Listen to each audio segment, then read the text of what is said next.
Le parcours de la solitaire du Figaro, moi j'ai du mal à l'anticiper personnellement, à savoir en fait on se rend compte qu'avec, les expériences, les parcours ils évoluent souvent un petit peu au dernier moment donc de trop se préparer, sur les parcours, qu'on va rencontrer, des fois c'est un petit peu le piège. On sait de toute manière qu'on va aller à Kinsale sur la première étape, à Roscoff la deuxième et qu'on finira à Dieppe avec une nouvelle escale à Roscoff. Mais globalement, effectivement, ça nous fait naviguer dans des zones assez nord. Les zones nord, c'est souvent aussi soumis à des conditions de vent légèrement plus fortes que quand on va en Espagne ou au Portugal, où là on est vraiment centré dans l'anticyclone avec des conditions de vent plus légères.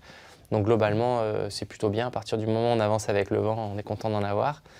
Ça veut dire qu'on va être aussi soumis à des conditions de courant un petit peu plus soutenues, notamment en Manche, voilà, avec des caps à franchir, des transitions où vraiment le courant sera très exposé. Et en haut de la pile, des facteurs de navigation. Et puis une gestion aussi importante qui risque d'être la gestion des algues dans ces zones-là, plus que dans les zones plus sud, où effectivement on a un bateau qui a beaucoup d'appendices contrairement au précédent, avec les foils notamment.